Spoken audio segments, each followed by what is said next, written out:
boa noite, amada igreja do Jardim Guanabara.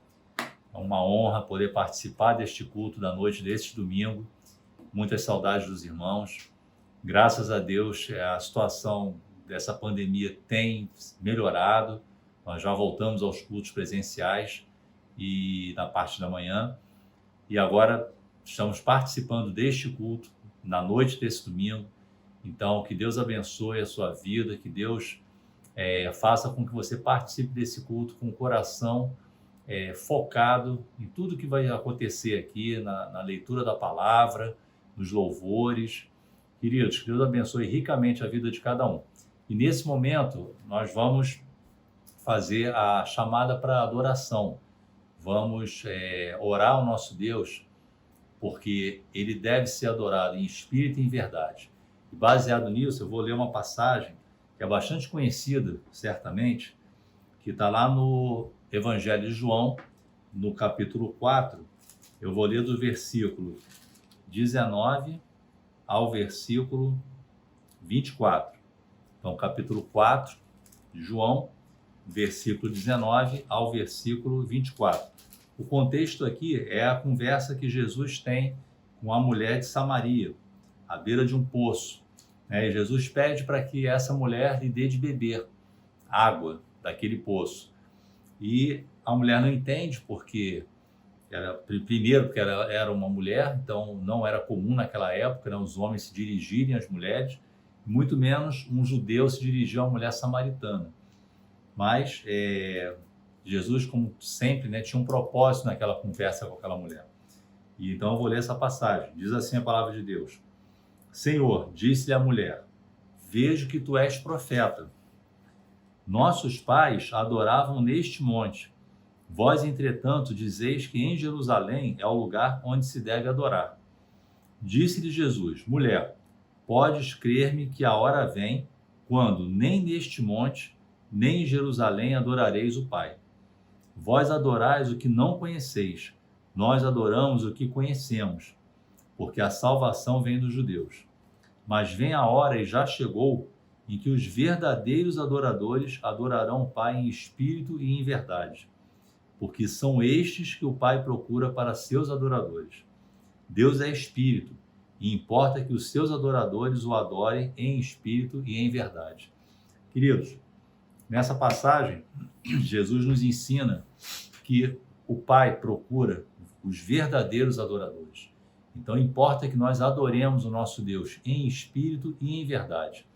Não apenas de palavras, não apenas com palavras bonitas, falando coisas agradáveis, mas que nós o adoremos verdadeiramente, de coração, em espírito e em verdade. Os verdadeiros adoradores devem fazer isso. Então, eu quero convidar os irmãos para estar orando nesse momento, para uma oração de adoração ao nosso Deus, pelo que Ele é. Nós devemos orar, agradecer a Deus por tudo que Ele tem feito em nossas vidas, mas independente daquilo que aconteça conosco, coisas boas e coisas ruins que acontecem, dificuldades que enfrentamos, Deus é maravilhoso e nós devemos adorá-lo pelo que Ele é, pela sua majestade, pela sua onipotência, onipresença, onisciência. Então, Deus deve ser adorado pelo que Ele é e não por coisas que eventualmente Ele pode estar nos dando. Porque tudo que Deus nos dá, tudo que Ele permite que aconteça conosco é para o nosso bem. Então vamos orar nesse momento. Convido você a fechar seus olhos e vamos orar ao nosso Deus. Senhor, nosso Deus, nosso Pai, muito obrigado, Senhor, por esse momento, nesse culto a Deus, momento de adoração ao Teu nome. Obrigado, Senhor, porque Tu tens sido maravilhoso, Pai. Nós te adoramos pelo que Tu és, Pai, pelo que Tu tens sido em nossas vidas. Obrigado, Pai, porque Tu nos deste a salvação em Cristo Jesus. Isso é motivo de muita alegria, Pai. Isso é uma alegria que nós não sequer podemos mensurá-la, Pai, porque é maravilhoso demais. Nós não merecíamos, Pai, nada disso. Merecemos a condenação. Somos pecadores, Pai. Mas o Senhor, no seu imenso amor, enviou o seu próprio Filho, Filho único, unigênito, para que morresse naquela cruz por nós, Pai. Jesus veio, se fez carne, habitou entre nós, Pai, andou aqui neste mundo e nos trouxe a salvação eterna. Muito obrigado, Pai. Nós te adoramos, Pai, porque Tu nos ama com um amor incondicional, Pai. O Senhor nos amou quando ainda éramos inimigos teus, pecadores. Então nós te agradecemos, nós te adoramos na beleza da tua santidade. E agora, Pai, neste culto, recebe, Pai, recebe este culto como um aroma suave que chegue ao teu trono de graça, Pai. Abençoa cada momento desse culto, Pai. Recebe cada momento, que nós possamos estar, Pai, concentrados, focados em tudo que vai acontecer aqui durante este culto. Obrigado por essa oportunidade maravilhosa, Pai, de participarmos desse momento que é indescritível, Pai. Muito obrigado. Que essa situação toda, Pai, passe logo, nós possamos voltar a ter uma vida normal. Mas, enquanto isso, Pai, nós te agradecemos, porque o Senhor tem cuidado de nós. Muito obrigado, Pai, nós te adoramos, nós te amamos, em nome de Jesus. Amém, Senhor. Queridos, que Deus abençoe a vida de cada um ricamente. Que o culto seja maravilhoso e que ele venha trazer paz e aquilo que precisamos para nossas vidas. Deus abençoe a cada um.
Boa noite, irmãos. Chegamos no momento do nosso culto, onde nós nos aproximamos do Senhor em contrição e arrependimento. Então, eu convido vocês a abrirem as suas Bíblias em Joel, capítulo 2. Nós vamos ler o versículo 12 e o versículo 13, para refletirmos acerca desse momento que nós nos encontramos liturgicamente agora. Joel, capítulo 2, no versículo 12 ao versículo 13. Diz assim a palavra de Deus. Ainda assim, agora mesmo, diz o Senhor, convertei-vos a mim de todo o vosso coração, e isso com jejuns, com choro e com pranto. Rasgai o vosso coração e não as vossas vestes, e convertei-vos ao Senhor vosso Deus, porque Ele é misericordioso e compassivo, e tardio em irar-se, e grande em benignidade, e se arrepende do mal. Graças a Deus pela sua palavra. Esse é um texto que nos fala das expressões de arrependimento diante de Deus. Para aquela época, rasgar as vestes era uma expressão externa de um sentimento interno, um sentimento de arrependimento, um sentimento de uma pessoa que sabe que diante de Deus não pode estar com nada que o esconda do Senhor. O jejum também é, ainda hoje, uma expressão de contrição, de necessidade de estar perto de Deus, como nós vemos no Novo Testamento, uma certa expressão de saudade de nosso Senhor que não está conosco. Pois bem, esse é um texto que nos mostra também o caráter de Deus. Deus é misericordioso, benigno, tardio em irar-se. Isso nos diz que não tem pecado que o Senhor não seja capaz de perdoar. Não tem pecado que seja maior que o poder de Deus. Saiba disso. Uma vez que você crê em Jesus Cristo como único e verdadeiro Salvador, Deus é misericordioso e justo para perdoar os nossos pecados e os seus pecados. Nós sabemos que para nos aproximar do Senhor, nós não somos dignos de tal honra, de tal graça, e por isso nós necessitamos sempre estar em arrependimento e contrição. Então, nesse momento, eu convido você a reclinar a sua cabeça, se pôr em atitude de arrependimento, de contrição. Declare os seus pecados para Deus, na certeza de que Ele é misericordioso, justo, benigno e tardio em irar-se para perdoar os nossos pecados. Vamos orar? Senhor Deus, nosso Pai, perdão, Senhor. Perdão porque não somos dignos da sua graça, não somos dignos da tua beleza, Pai. Perdão porque cometemos erros, porque pecamos e havemos pecado constantemente, Pai. Mas somos gratos, Senhor. Somos gratos porque o Senhor nos dá essa porta aberta, essa conexão direta com o Senhor, que é a oração, para que nós possamos pedir perdão, Senhor, nos dirigir diretamente a Ti, para nos arrependermos, para nos demonstrar arrependimento a Ti, meu Pai. A Tua palavra nos diz que nós devemos rasgar os nossos corações diante do Senhor e não somente as nossas vestes. Então esse é o momento em que nós nos botamos aqui diante do Senhor e declaramos, Pai, e falamos que nós temos pecado, que nós estamos pecando, Senhor. Mas nós temos a certeza também, Pai, que Cristo Jesus morreu naquela cruz para que nós pudéssemos ter os nossos pecados perdoados, Senhor. E é nessa certeza e é nessa tranquilidade que nós nos aproximamos do Senhor pedindo perdão pelos nossos erros e sabemos que o Senhor é benigno, que o Senhor é paciente, que o Senhor é misericordioso para cuidar de nós, para perdoar os nossos pecados, Pai. Perdão, pois falhamos não poucas vezes, porém cremos no Senhor e sabemos que o Senhor é um Deus que não falha diante de nós, que a Tua obra é perfeita. E por conta dessa obra realizada na cruz, por conta da Tua palavra revelada na Bíblia, nós sabemos, Deus, que Tu cuida de nós. Nós temos a certeza que nós podemos confessar os nossos pecados, nos arrependermos verdadeiramente, mudarmos a nossa conduta e não somente fazer uma confissão externa, mas uma confissão de um coração rasgado, Pai. E ao fazermos isso, o Senhor nos perdoa. Perdão, Pai. E obrigado porque o Senhor é gracioso para nos guardar e nos perdoar. Em nome de Jesus. Amém. Amém, irmãos. Que a graça de Deus permaneça com vocês durante esse culto. Deus os abençoe.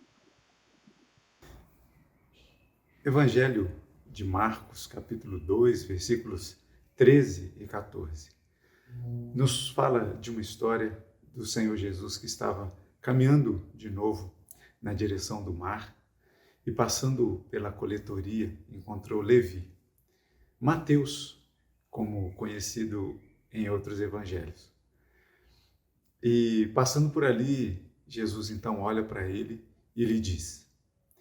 E aí essa é a nossa inquietação nessa hora. Jesus não fala sobre finanças, sobre valores monetários.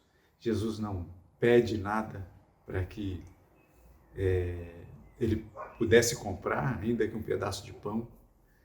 Jesus não toca nesse assunto.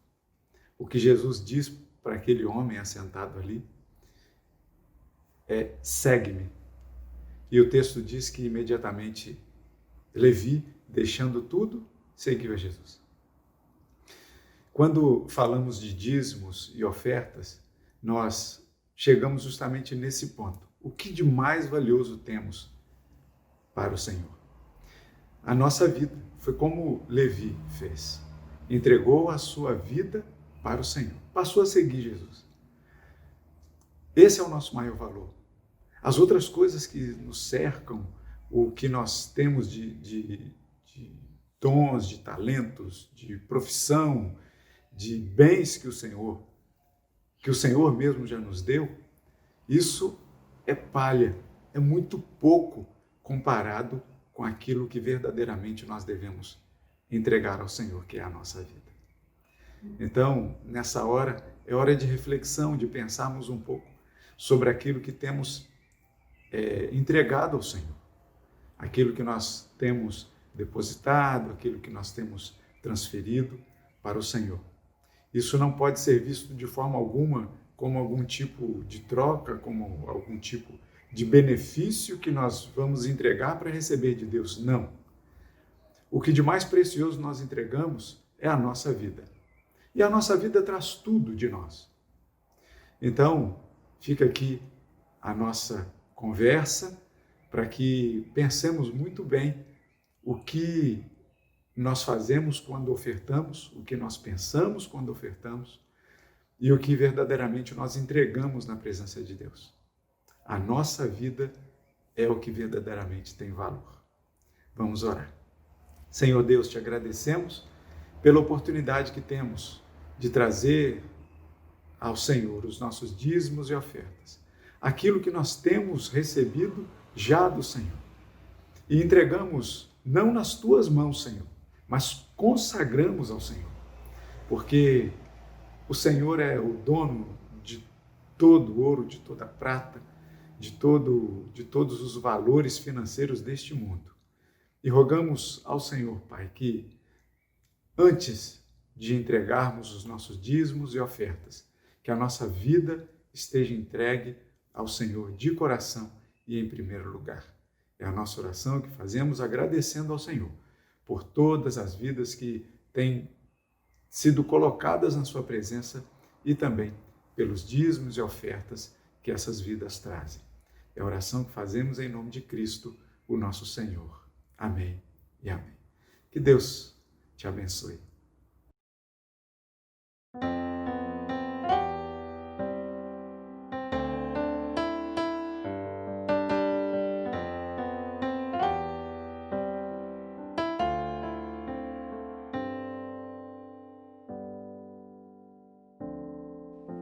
Sei que os teus olhos,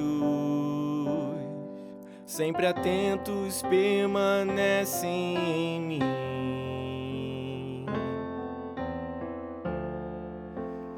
e os teus ouvidos estão sensíveis para ouvir meu clamor. Posso até chorar, mas a alegria vem de manhã. És Deus de perto e também de longe, nunca mudaste, tu és fiel.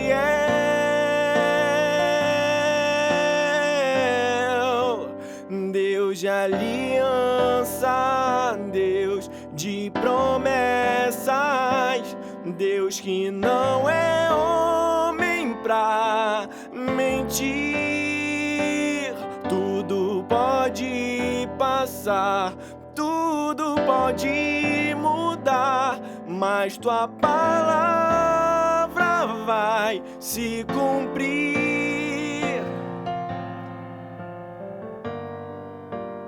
Sei que os teus olhos, sempre atentos, permanecem em mim.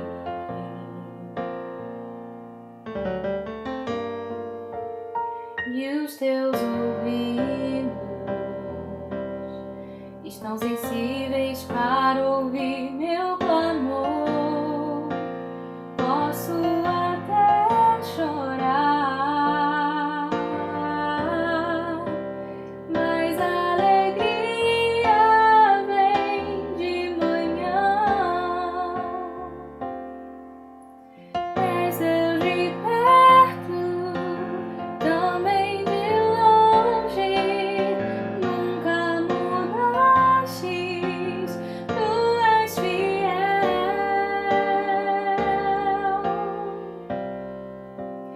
Deus de aliança, Deus de promessas, Deus que não é homem pra mentir.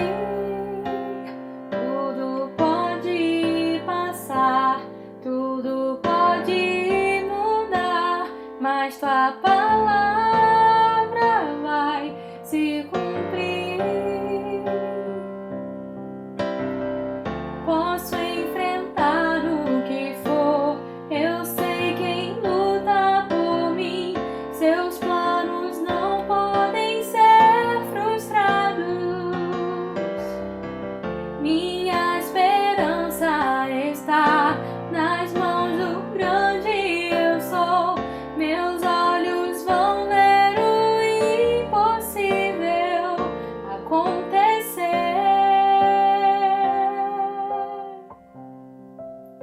Deus de aliança, Deus de promessas, Deus que não é homem pra mentir. Tudo pode passar, tudo pode mudar, mas tua palavra vai se cumprir. Deus de aliança, Deus de promessas, Deus que não é homem pra mentir. Tudo pode passar, tudo pode mudar, mas tua palavra vai se cumprir. Amém, Senhor.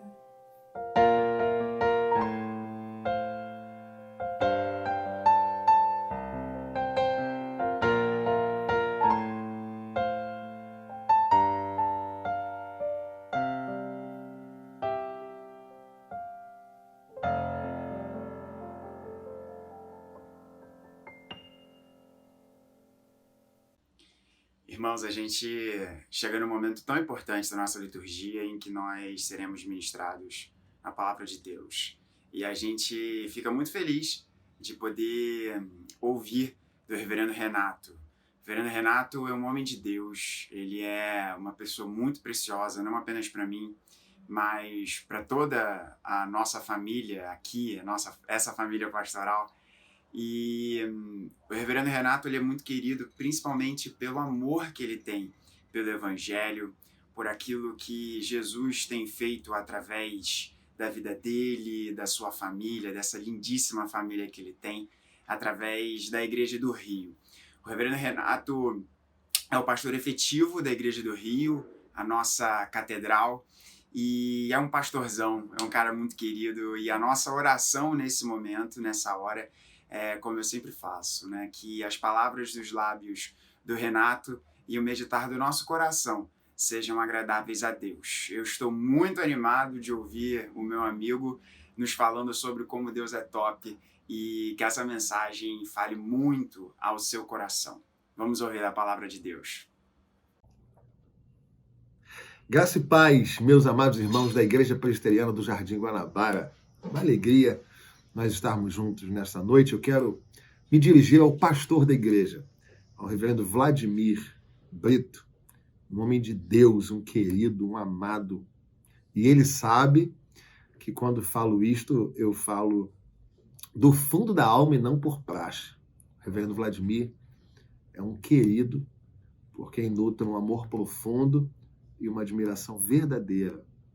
É um dos homens de Deus que eu tenho a honra de elencar no rol dos meus amigos. Pastorzão Vladimir, que bom estar com a sua igreja mais uma vez, e eu agradeço por essa nobre oportunidade. Quero me dirigir à equipe pastoral do reverendo Vladimir, saudando os amados, que Deus abençoe o ministério de cada um de vocês, ao conselho da igreja, aos oficiais, às sociedades internas e, nesta oportunidade, de uma forma especial, à UPA, que me dá o privilégio de compartilhar a palavra nesta data tão especial. Um feliz aniversário para todos da UPA, que Deus abençoe rica e poderosamente e faça de vocês, de cada um de vocês, um adolescente relevante onde quer que você esteja inserido, seja no ambiente escolar, no ambiente das amizades, na família, que Deus abençoe a vida de cada um. Nós temos uma tarefa hoje de compartilhar a palavra do Senhor. Recebi do pastor responsável pela UPA a temática, né? E eu gostei da temática, né? Deus é top, o melhor de Deus para a sua vida, né? Deus é top, de fato. E para aqueles que não têm a minha idade e a idade dos adolescentes, eu tenho que explicar o que é top, né? Quando eu digo que Deus é top, é que Deus é o máximo, Deus é maravilhoso, Deus é surpreendente, né? Então é nessa pegada que os nossos adolescentes gostam de usar este adjetivo tão moderno, né? Então Deus é top, de fato. E me foi apresentado como texto para lançar luz nesta temática, o texto de Romanos 8:32. Não é sobre ele que o pastor vai pregar, mas é este texto que lança luz para esta temática, Deus é top. Romanos 8:32, então, fala: aquele que nem mesmo a seu próprio filho poupou, antes o entregou por todos nós, como não nos dará também com ele todas as coisas? Um texto lindo da Epístola de Paulo aos Romanos, no capítulo 8. E eu gostaria de orar neste instante com você, a fim de que o Espírito Santo de Deus ilumine a nossa mente por ocasião da ministração da palavra. Vamos orar?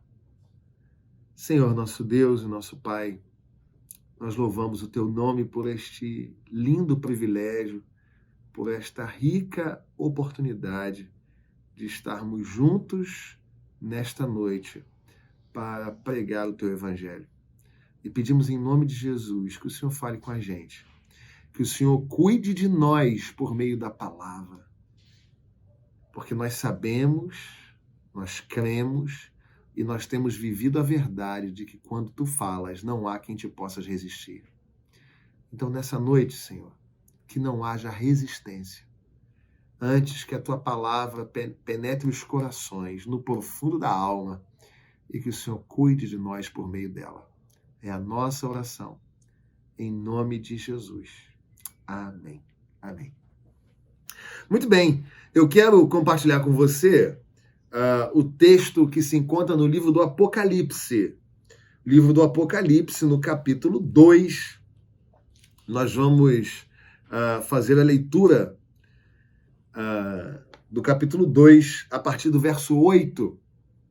Livro do Apocalipse, no capítulo 2, a partir do verso 8.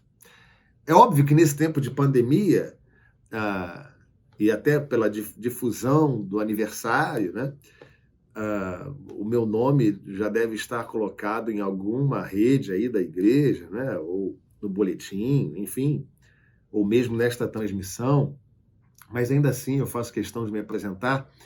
Meu nome é Renato Porpino, eu sou um dos pastores, né, eu sou o pastor efetivo e um dos pastores aqui da Igreja do Rio de Janeiro, da Catedral Presbiteriana. de modo que eu levo a todos os queridos da Igreja Presbiteriana do Jardim Guanabara, a começar pelo seu pastor, um abraço da Igreja Mãe a esta igreja amada. Tá bom? Que Deus abençoe. Levo um abraço do meu conselho e levo um abraço da minha UPA para esta UPA querida. Tá bom? Apocalipse capítulo 2, a partir do verso 8. A partir do verso 8. Diz assim a palavra do Senhor. Ao anjo da igreja em Esmirna, escreve. Estas coisas diz o primeiro e o último, que esteve morto e tornou a viver. Conheço a tua tribulação, pela qual você está passando, a sua pobreza, embora você seja rico, e a blasfêmia dos que se declaram judeus e não são, sendo, isto sim, sinagogas de Satanás. Não tenha medo das coisas que você vai sofrer. Eis que o diabo está para lançar alguns de vocês na prisão, para que vocês sejam postos à prova e passem por tribulação de 10 dias. Seja fiel até a morte, e lhe darei a coroa da vida. Quem tem ouvidos, ouça o que o Espírito diz às igrejas. O vencedor, de modo nenhum, sofrerá o dano da segunda morte. Que texto, irmãos! Eu não sei você, mas eu sou daqueles que lê a Bíblia e vibra, sabe como? Este é um texto que, não, se isso não te arrepia, eu não sei o que te arrepia nesse planeta. Eu li esse texto aqui já algumas vezes, e mais uma vez o li para orientar a reflexão da palavra, a exposição do texto sagrado, e mais uma vez eu me emociono, mais uma vez eu me arrepio, porque este texto, dentre tantos da palavra, como a palavra de Deus inteira, emociona, fala na alma, né?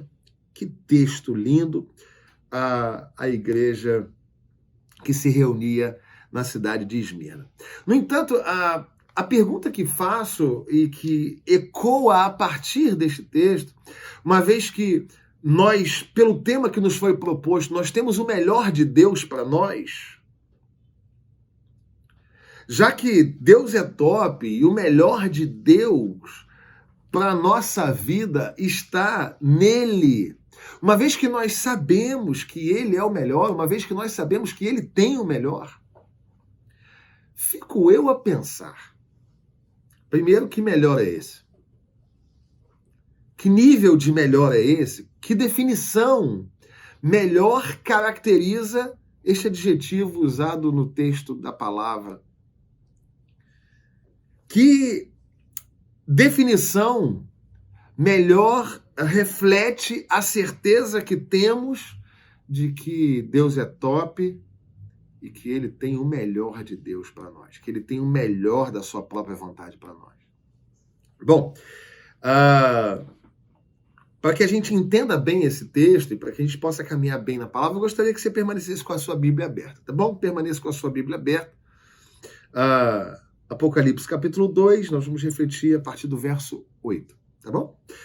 É interessante que essa orientação dada à igreja de Esmirna, ela é cheia de uma pedagogia linda do Espírito Santo que falou ao coração, que inspirou João a escrever.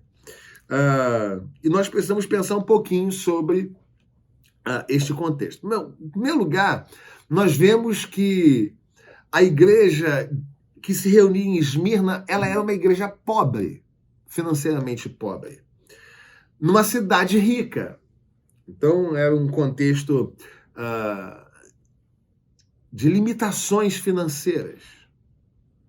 E é interessante que esta cidade de muita beleza, a cidade de Esmirna, ela é conhecida como a coroa e como flor da Ásia. É uma cidade assim, muito linda, é uma cidade extremamente comercial, porque havia um porto, um dos portos mais famosos e mais com maior trânsito, né, com maior fluxo na Ásia. Então é uma cidade assim, muito comercial, portanto rica, bonita.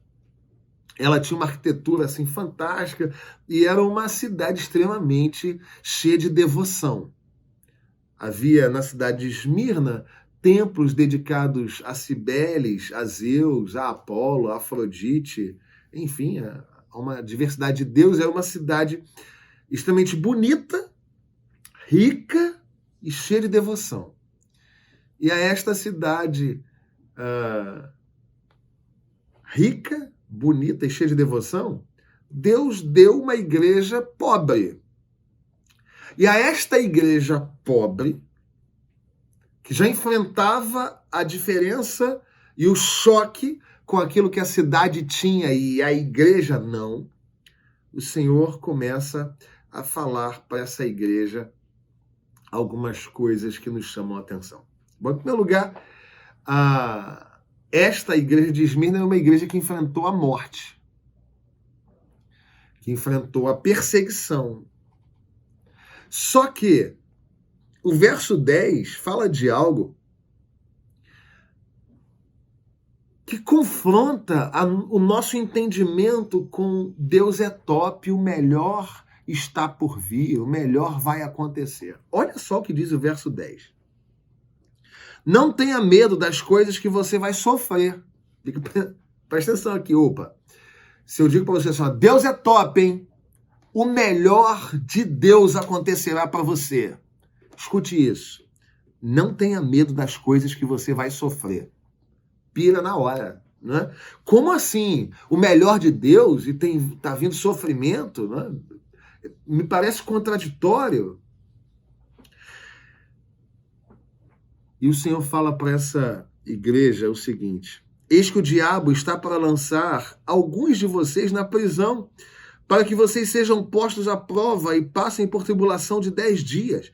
Seja fiel até a morte e eu lhe darei a coroa da vida. A essa igreja perseguida, a essa igreja oprimida, a esta igreja que estava para sofrer ainda algo pior, o Senhor fala assim: vocês vão viver. Vocês não vão morrer. Ainda que vocês morram, ainda que vocês sejam passados ao fio da espada, ainda que vocês sejam perseguidos, vocês vão viver. Desculpa, irmãos. Estou saindo de um forte resfriado. Deixa eu beber a minha água aqui. Saudações.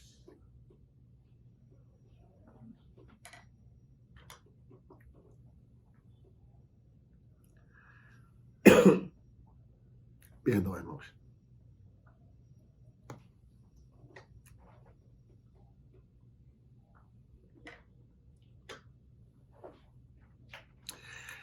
A igreja de Esmirna compreendia, como cidadãos da cidade de Esmirna, essa ideia de reviver, de tornar a viver, que é a promessa do Senhor.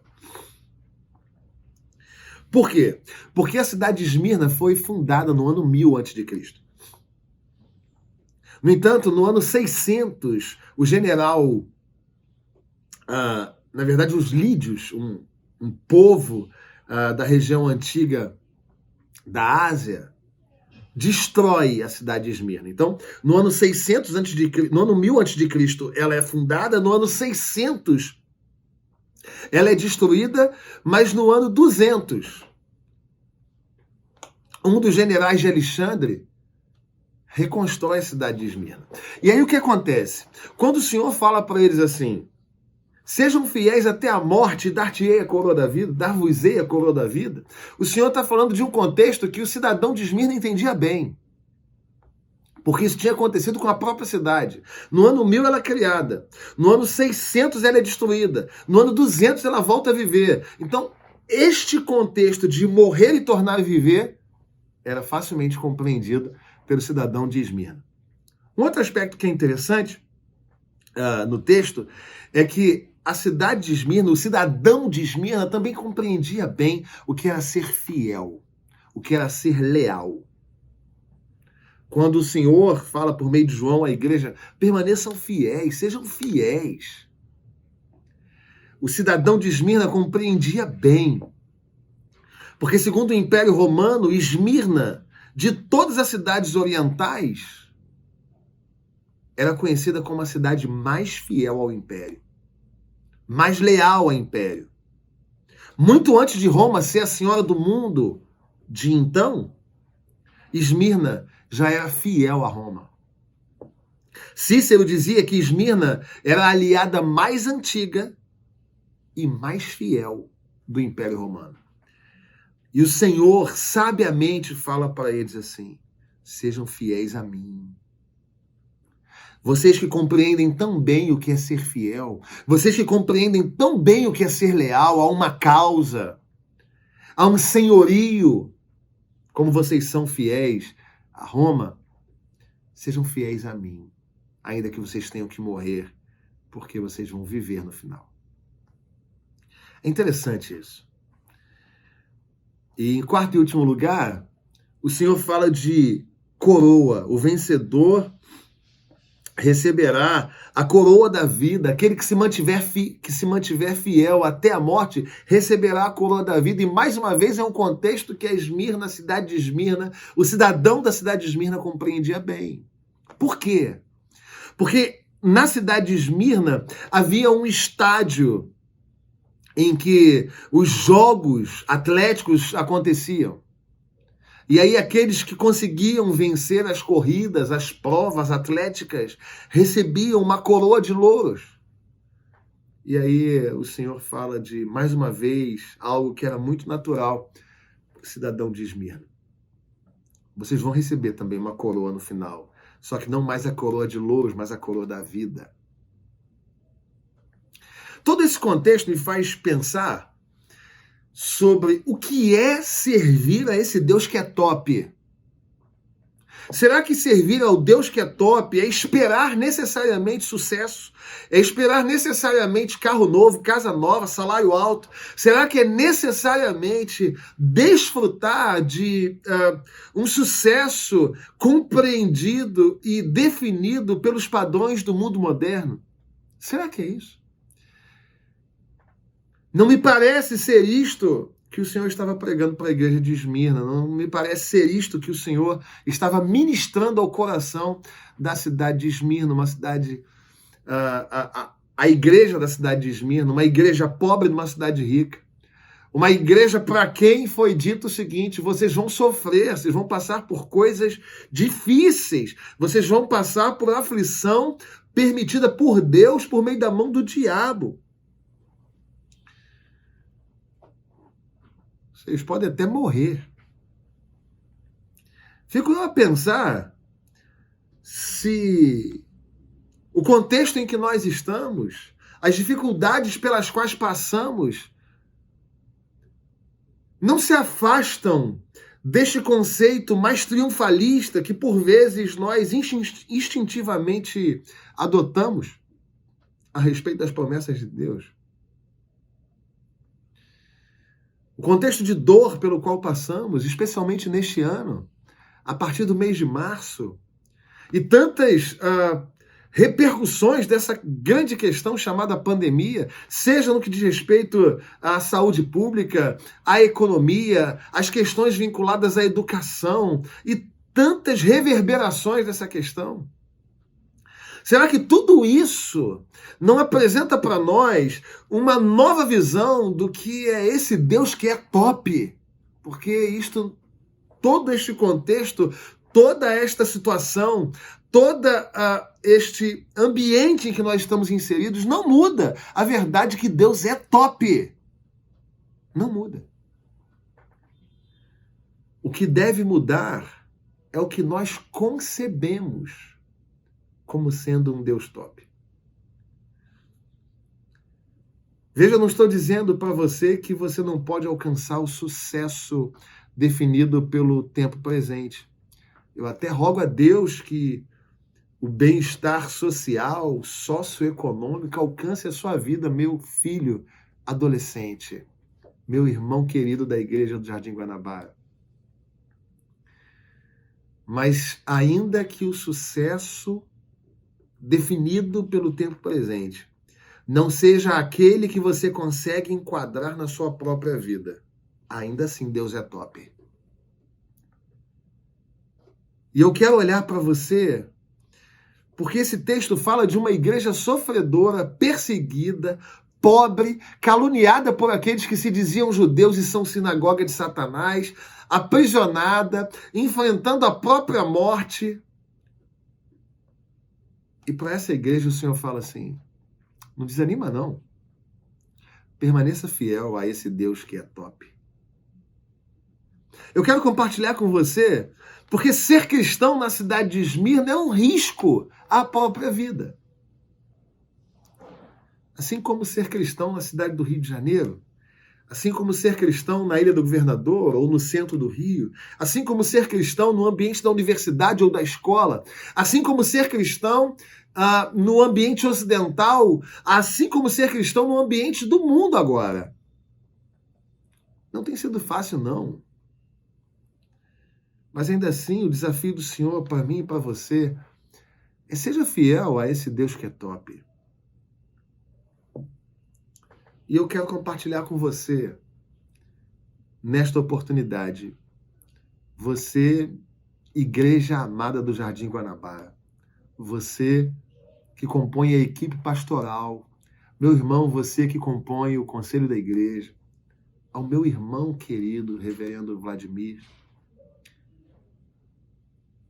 e a você, meu filho, adolescente, que comemora mais um aniversário nessa noite. A palavra para mim e para cada um dos senhores é: seja fiel. Em um mundo relativizado, a palavra do Senhor fala de um absoluto. E o absoluto de Deus é um convite à fidelidade. Seja fiel a esse Deus que é top. Nós vamos olhar para esse texto e vamos aprender a como ser fiéis ao Deus top. Vamos olhar para o texto? Os versos 9 e 10, a parte A de cada um desses versículos, nos ensinam a como ser fiéis a esse Deus que é top. Os versos 9 e 10, na parte A de cada um dos versículos, os versos 9 e 10 nos dizem assim: conheço a tribulação pela qual você está passando, a sua pobreza, embora você seja rico. E a blasfêmia dos que se declaram judeus e não são, sendo isto sim sinagogas de Satanás. Não tenham medo das coisas que você vai sofrer.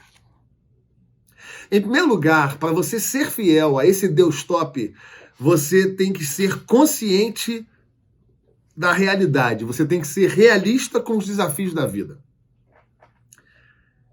Você tem que ser top, porque esta é a orientação de Deus para mim e para você.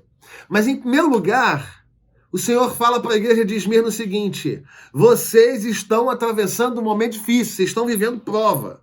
Vocês estão vivendo um momento complexo, mas vai ficar pior. Sorria, vai ficar pior ainda. Com isso, a gente entende que para que nós sejamos fiéis ao Senhor, que é top, nós precisamos ser realistas nos desafios da vida. Na palavra do Senhor, no Evangelho de Jesus, não há uma palavra triunfalista, no sentido de que fique tranquilo, vai ser tudo de bom. Vai ser um toboágua em Orlando, Flórida, num dia de sol. Você vai desfrutar das benesses dessa vida aqui. Não é assim não, irmão. Para que nós sejamos fiéis até a morte a este Deus que é top, o primeiro desafio é que nós encaremos com realidade, com os pés no chão, com realismo aquilo que está à nossa volta. É exatamente isto que o Senhor está dizendo à igreja de Esmirna. Filhos que se reúnem na igreja de Esmirna, escutem isso. A coisa está difícil. Mas não tema. as coisas que ainda vão acontecer, porque a coisa vai ser ainda pior. Isso me faz lembrar a palavra que o Senhor traz a Moisés quando ele é chamado, lá em Êxodo capítulo 3, para libertar o povo de Deus que estava cativo no Egito. A palavra do Senhor em Êxodo capítulo 3, verso 7, diz o seguinte: certamente vi a aflição do meu povo que está no Egito e ouvi o seu clamor por causa dos seus exatores, conheço-lhe o sofrimento. O Senhor não disse para Moisés o seguinte: olha só, você vai lá, resgata o meu povo que está tranquilão lá no Egito. O Senhor disse para Moisés o seguinte: eu sei o que esse povo tem passado. Ele tem passado por aflições, por opressão. João capítulo 16, verso 33, o próprio Senhor Jesus Cristo diz: tenho-vos dito isto para que tenhais paz em mim. No mundo tereis toboágua em Orlando. Não é isso não, irmão. No mundo tereis aflições. A todo momento, o Evangelho do Senhor nos chama à realidade, nos chama ao pé no chão. O Evangelho do Senhor não é ópio do povo, não. O ópio do povo pode ser uma religiosidade enlouquecida e afastada da cruz, porque o Evangelho do Senhor nos chama a uma vida consciente de que o sucesso que nós esperamos, pleno, duradouro e não efêmero e passageiro, não é para essa vida aqui, querido. Então seja fiel ao Deus que é top e quando você estiver sofrendo, smile. Sorria, porque o Senhor está lapidando o seu caráter e formando a sua cognição, a sua capacidade de refletir, mesmo em meio às dores. A igreja moderna está sim, a igreja brasileira está sim, não é só no Oriente Médio, não é só no ambiente de perseguição declarada. Não, a igreja está sim sendo esmagada por um rolo compressor e a palavra do Senhor a mim e a você nessa noite é: permaneça fiel.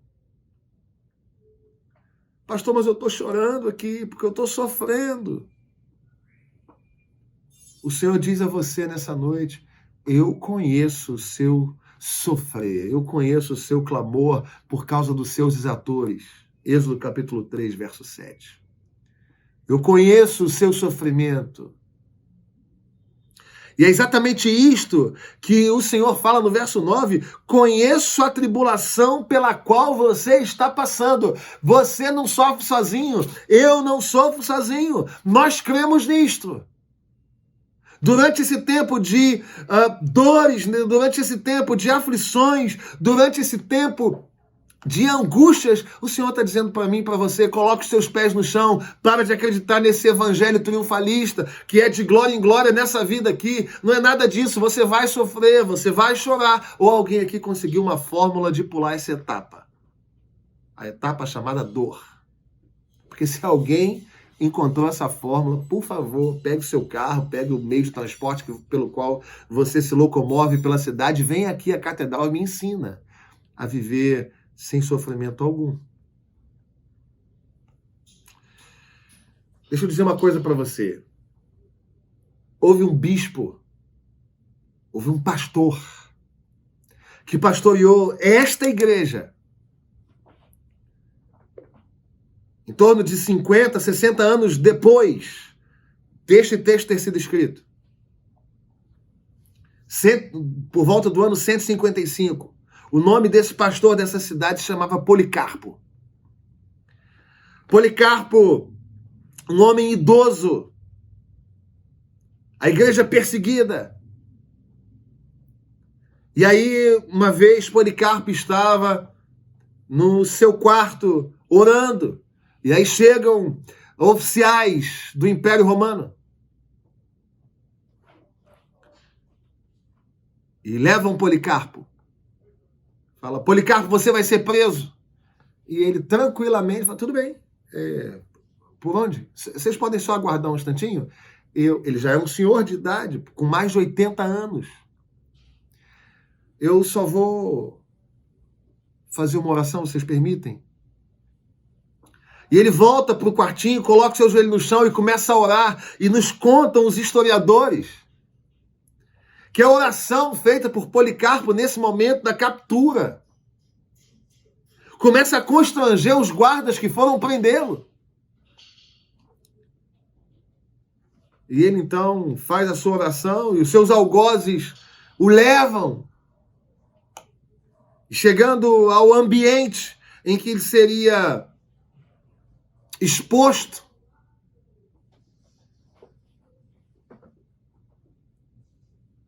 os seus algozes dizem a ele: nega Jesus. Diga que o seu Senhor é César. E o homem que pastoreou esta igreja para quem o Senhor tinha enviado essa linda mensagem disse o seguinte: 86 anos eu tenho servido a Cristo e Ele nunca me fez mal, só o bem. Como então eu posso maldizer o meu Rei e Salvador? E aí o procônsul fala para ele: como é que é essa história? Eu vou te entregar para as feras. E ele falou assim: quais? Cadê? Onde estão? Podem vir.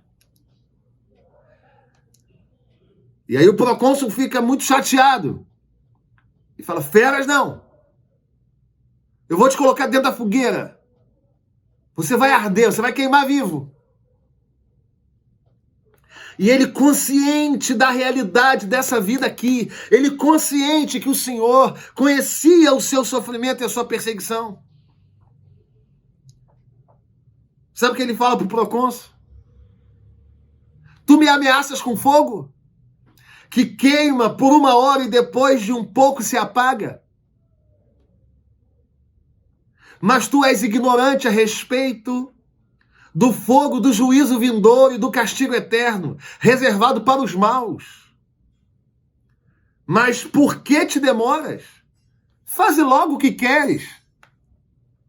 No momento da sua morte, em que ele estava sendo ameaçado, ele fala: vamos embora, cadê o fogo? E ele prega para o procônsul.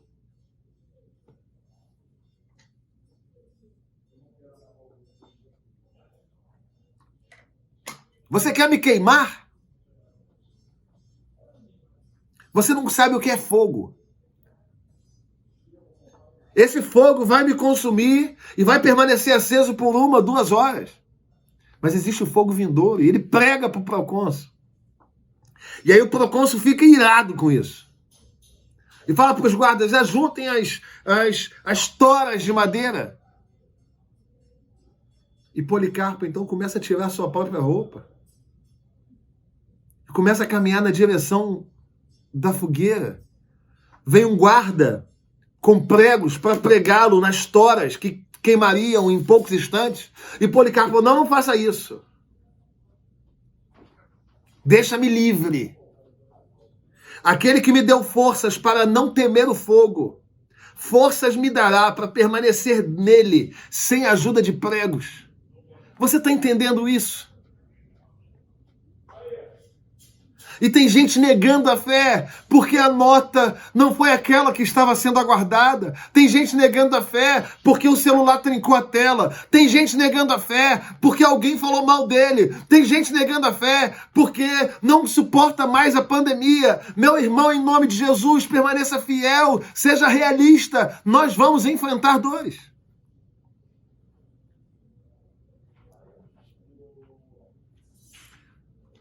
O livro do profeta Isaías, no capítulo 43, versos do 1 ao 3. Não temas, porque eu te remi. Chamei-te pelo nome e tu és meu. Quando passares pelas águas, eu serei contigo. Quando pelos rios, eles não te submergirão. Quando passares pelo fogo, não te queimarás, nem chama arderá em ti, porque eu sou o Senhor teu Deus, o Santo de Israel, o teu Salvador. Seja fiel. O Senhor não disse que não vai ter fogo, que não vai ter submersão na água. O Senhor só prometeu que vai estar conosco todos os dias até a consumação dos séculos. A fé que nos abraça, a fé que nos envolve, não nos chama a uma vida irreal. Ela nos chama a uma visão realista. No meu lugar, para ser fiel até a morte, nós devemos encarar a vida com realismo. Segundo lugar, como ser fiel até a morte? Priorizando a vida espiritual. Você quer ser fiel a esse Deus que é top? Seja realista. Mas em segundo lugar, priorize aquilo que é espiritual. O verso 9 diz assim: conheço a tribulação pela qual você está passando, a sua pobreza, embora você seja rico. Em língua portuguesa, aparentemente há um contrassenso. Como você é pobre se você é rico? A igreja de Esmirna era pobre. Sim, ela era pobre financeiramente, ela era pobre nos seus recursos, ela era pobre nos seus balancetes, até porque eles eram pobres porque muitos membros eram escravizados pelo Império Romano, eles eram pobres porque muitos bens eram tomados pelo Império Romano, eles eram pobres porque eles eram perseguidos, porque eles eram jogados em prisões, eles eram pobres porque eles não se corrompiam. Eles eram pobres porque a igreja era espremida, era esmagada, era sofrida, era acuada. Eles eram pobres financeiramente. No entanto, o Senhor fala que eles eram ricos em Deus, eles eram ricos em valores espirituais, eles eram ricos em aspectos que deveriam ser valorizados. Em outras palavras, o que o Senhor está dizendo para a igreja de Esmirna é: vocês são capazes de permanecerem fiéis porque vocês são fortes espiritualmente. Você tem investido em quê, filho? Você tem investido em quê, filha? E aqui uma palavra não apenas para os adolescentes e para os jovens, que estão naquela fase de decisões profissionais, acadêmicas, mas para os pais. Eu tenho um privilégio de ser pai das duas crianças mais lindas desse mundo, Manuela, de 6 anos, e Guilherme, de 3. Lindos, maravilhosos, puxaram a mãe, graças a Deus. Manuela começou com umas histórias de o que quer ser quando crescer. E, irmãos, a tentação bate à porta do nosso coração. Manuela começou com umas histórias de eu quero ser. E assim, são sempre coisas muito parecidas, muito próximas, de áreas muito afins. Por exemplo, ela falou que quer ser médica, dentista, tudo bem. Ambas na área de saúde. Mas gostaria muito de ser missionária, pastora. Eu falei: filha, pastora não, você é da IPB. Não complica a sua vida não, filho. Missionária, pastora. Mas às vezes surgem algumas coisas nada a ver, assim, muito fora. E uma tendência nossa é falar: ah, não, filha, seja pensando com valores monetários, pensando com valores de status social, pensando com valores deste mundo. E numa conversa que tive com minha filha, estava já introduzindo o assunto fundamentado em reconhecimento financeiro, em status, quando o Espírito Santo me quebrantou e eu entendi que o assunto estava sendo levado para um lugar errado. E eu falei: filha, deixa o papai te explicar uma coisa.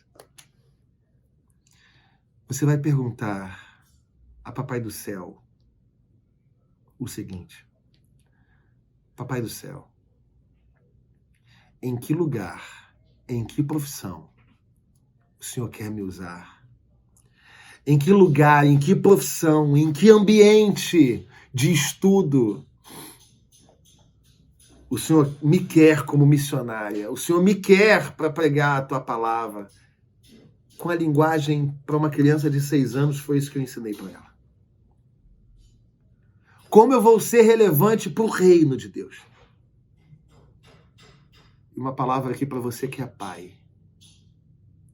Cuidado com o evangelho que você está pregando para o seu filho. A igreja de Esmirna, ela era rica, ainda que socialmente pobre. Pastor, o senhor está pregando a pobreza, socialmente falando? Não. Só estou dizendo que dinheiro e status não devem orientar a escolha profissional dos nossos filhos. Mas o lugar em que o Senhor quer usá-los. É para isso que nós vivemos e existimos.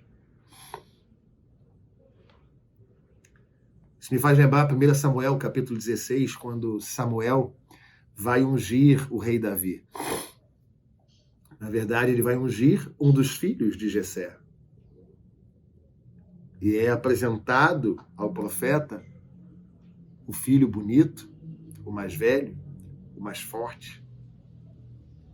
Aqueles que aos olhos humanos atenderiam a este lindo chamado. E ao final de quase todos os filhos, o profeta fala: pai, não é nenhum desses. Mas o Senhor falou que é da sua casa. Você não tem mais filho algum. E o pai fala: eu tenho um. O mais moço, o bonitinho, o que está lá no campo cuidando das ovelhas. Então manda trazê-lo. E quando Davi chega, o Espírito do Senhor fala ao coração do profeta e ele unge a Davi como rei. Primeiro livro de Samuel, capítulo 16, o verso 7, fala de uma verdade lindíssima. O Senhor não vê como vê o homem vê a aparência, mas o Senhor vê o coração. O Senhor contemplou o coração de Davi. Sabe o que significa dizer? Que o Senhor está interessado no teu coração, naquilo que você prioriza. Talvez você esteja enlouquecido buscando tesouros aqui e você tem negligenciado aquilo que é espiritual. Se você quer se manter fiel neste tempo tão complexo, tão difícil, priorize aquilo que é de Deus, leia a palavra, ore, gaste tempo com isto, jejue diante do Senhor para fortalecimento espiritual. A igreja de Esmirna era pobre, mas era rica diante de Deus. Nós podemos ser ricos diante dos homens e ricos diante de Deus. Mas nós podemos ser ricos diante dos homens e paupérrimos diante de Deus. E ser paupérrimo espiritualmente não te faz fiel até a morte. O que acontece, queridos, é que para que nós sejamos fiéis ao Senhor, nós devemos priorizar a vida com Deus, a ponto de dizermos, como o apóstolo Paulo disse em Gálatas capítulo 2, verso 20, já não sou eu quem vivo, mas Cristo vive em mim. E esse viver que agora eu tenho na carne, que eu vivo aqui, eu vivo pela fé. Quer ser fiel até a morte? A esse Deus que é top? Em primeiro lugar, seja realista. Em segundo lugar, priorize aquilo que é espiritual. Mas em terceiro e último lugar, creia que o próprio Deus está no controle de todas as coisas. Olha o que dizem os versos 9 e 10. Conheço a tua tribulação pela qual você está passando, a tribulação pela qual você está passando, a sua pobreza, embora você seja rico. E a blasfêmia dos que se declaram judeus e não são, sendo isto sim sinagogas de Satanás. E aí o verso 10 chega dizendo: não tenha medo das coisas que você vai sofrer. Eis que o diabo está para lançar alguns de vocês na prisão, para que vocês sejam postos à prova e passem pela tribulação de 10 dias. Seja fiel até a morte, e eu lhe darei a coroa da vida. Em primeiro lugar, seja realista. Em segundo lugar, priorize aquilo que é espiritual, fortaleça-se espiritualmente. Mas terceiro e último lugar, creia que o Senhor está no controle de todas as coisas. Nós dizemos, nós que somos presbiterianos, declaramos a soberania de Deus, mas no confronto da história, no palmear da vida, nós somos confrontados por essa soberania e temos dificuldade, irmãos, na verdade, de entender, de compreender, de assimilar, de internalizar que o nosso Deus é sim soberano sobre todas as coisas e até mesmo os sofrimentos imputados por a nós, com permissão de Deus, até mesmo pelas mãos do diabo, tem tempo de validade. Escute isso.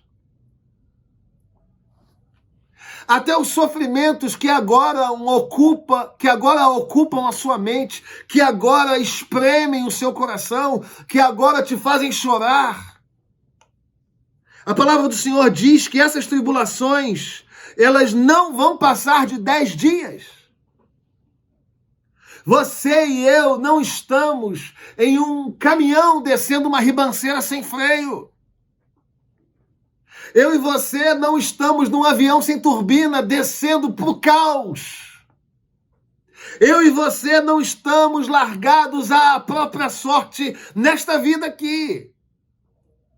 O Senhor tem o controle de todas as coisas na mão poderosa do Senhor. Estão todos os dias da nossa vida e eles estão escritos e determinados desde antes da fundação do mundo, antes que nós mesmos fôssemos formados.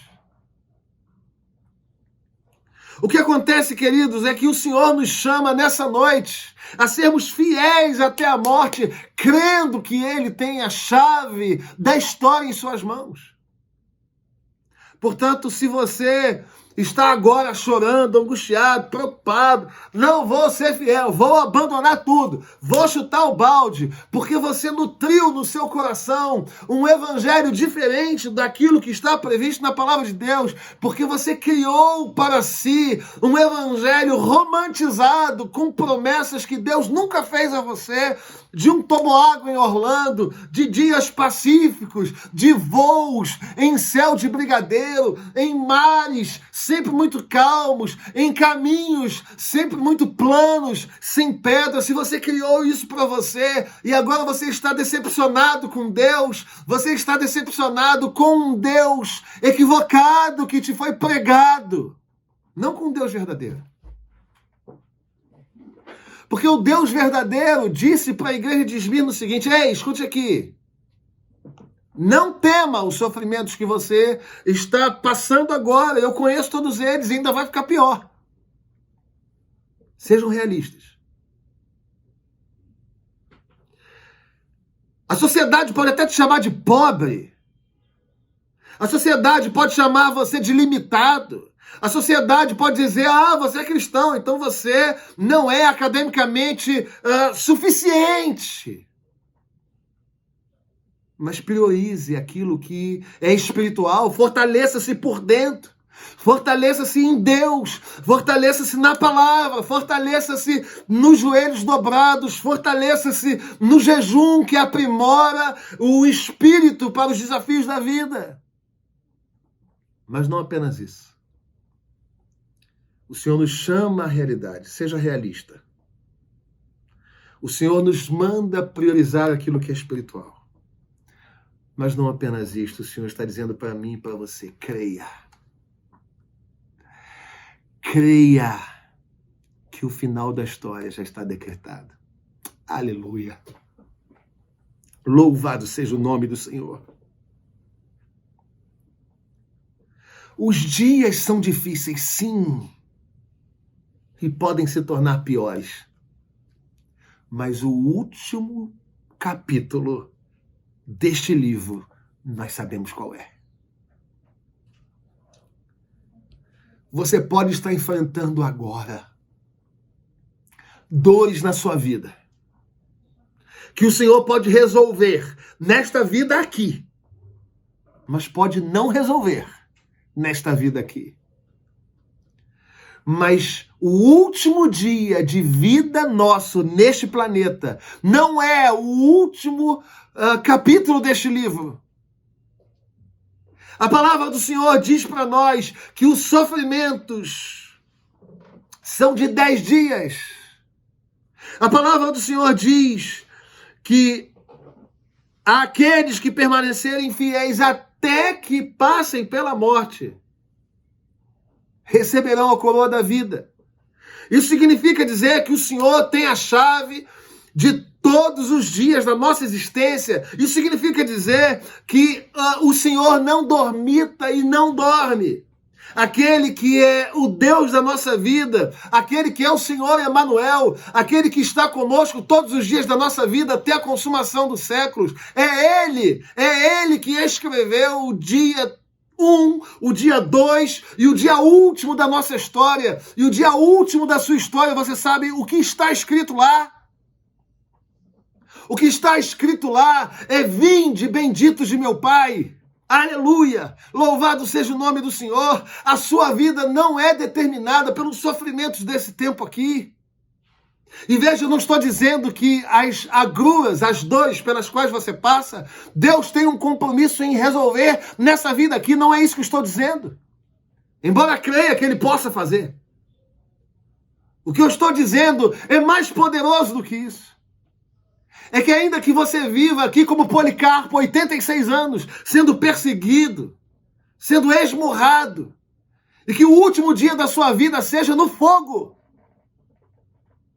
O que eu estou dizendo é que, para além do fogo que arde aqui, além do fogo que tira a nossa vida aqui, haverá um dia de paz na eternidade. É disso que eu estou dizendo. Os judeus podem estar furiosos. O Império Romano pode se levantar, assim como se levantaram contra a igreja de Esmirna. Os governos podem se levantar contra nós. Vocês estão vendo o que está acontecendo na América do Sul. Igrejas sendo queimadas. Cristofobia. Mas deixa eu dizer uma coisa para você. Em nome de Jesus, receba essa palavra. Não existe palavra para você, a palavra é sempre para nós. O último dia dessa história, nós sabemos que já está escrito. Nós não tememos o fogo desse mundo. Você está entendendo isso? O Salmo 119, verso 71 diz: foi-me bom passar pela aflição para aprender os teus decretos. Deus é top. Mas Ele não é top por aquilo que Ele te promete para cá. Por aquilo que Ele te promete para esta vida aqui. Deus é top por aquilo que Ele promete para além daqui. Sabe por que a igreja de Esmirna venceu? Você sabe por que a igreja de Esmirna não teve nenhuma palavra contrária a ela? Porque a igreja de Esmirna tinha os 2 pés no chão. Não tinha evangelho triunfalista. Eles eram realistas. O Senhor fala: eu conheço o sofrimento e vai ficar pior. A igreja de Esmirna venceu porque ela era até socialmente pobre, mas espiritualmente rica. A igreja de Esmirna venceu porque ela creu que aquele que se mantivesse fiel até a morte receberia de Deus a coroa da vida. Não sem motivo, o pastor dessa igreja, no ano 155, Policarpo de Esmirna, ardeu no fogo até a sua morte. Mas contam-nos os historiadores, e eu creio, irmãos, que foi ateado o fogo e Policarpo estava ali no meio. E naquele meio em que Policarpo estava, ele fez uma linda oração. O fogo começando a arder, e Policarpo orava e agradecia. E a oração de Policarpo era assim: Senhor Deus onipotente, Pai de Jesus Cristo, teu Filho predileto e abençoado, por cujo ministério te conhecemos, pelo ministério de Jesus. Deus dos anjos e dos poderes, Deus da criação universal e de toda a família dos justos que vivem em tua presença. Eu, Policarpo, te louvo porque me julgaste digno deste dia e desta hora. Digno de ser contado entre os teus mártires e de compartilhar do cálice de teu Cristo. O fogo estava sendo aceso e Policarpo glorificava a Deus porque seria queimado e contado entre os mártires. E contam-nos os historiadores que se fez uma abóboda ao redor dele e o fogo não o consumia. De forma que Policarpo não morreu queimado. Os seus algozes tiveram que furá-lo com espada. O desafio para mim e para você, proposto pela palavra do Senhor a nós nessa noite, é: seja fiel até a morte a esse Deus que é top. Não vivendo a irrealidade de um evangelho triunfalista, mas colocando os dois pés no chão e sendo realista, entendendo que nós passaremos por aflições. Não buscando os valores desse mundo aqui que desfoca o nosso coração e a nossa mente, mas nos aperfeiçoando espiritualmente e crendo que se o Senhor operar um milagre aqui, aleluia, louvado seja o nome do Senhor. Mas se Ele não operar um milagre aqui e nós enfrentarmos dores até o último dia da nossa vida, há uma palavra de esperança para nós. Seja alimentado com esta certeza. Haverá o dia em que o Senhor Jesus Cristo, que venceu a morte, virá nas nuvens do céu e vai chamar o seu nome, adolescente. Vai chamar o seu nome, meu irmão e minha irmã. E nós estaremos com o Senhor na eternidade. E não mais haverá dor, perda, choro, angústia, doença, pandemia, porque as primeiras coisas passaram. Seja fiel até a morte. Que Deus abençoe ricamente a sua vida. Que Deus abençoe esta amada igreja, a Igreja Presbiteriana do Jardim Guanabara, que sempre me trata tão bem quando estou com os irmãos. Pastor Vladimir, mais uma vez, muitíssimo obrigado por esse privilégio. Que Deus continue a abençoar o senhor, a sua família, o seu ministério, suas atribuições e a sua igreja. Que Deus nos faça, a vocês, a nós e ao povo de Deus, fiéis a este Deus que é top. Que Deus te abençoe. Um grande abraço e até uma próxima oportunidade. Fiquem na paz. Recebei a bênção. E que a graça de Cristo Jesus, Senhor nosso, aquele que era, que é, que há de vir, o Rei dos Reis, o Senhor dos Senhores, que o amor eterno, imutável de Deus o Pai, e a comunhão, o consolo, o fruto e a unção do Espírito Santo repousem sobre vós, amados irmãos, e sobre todo o povo de Deus, aqui agora e para todo sempre. Amém.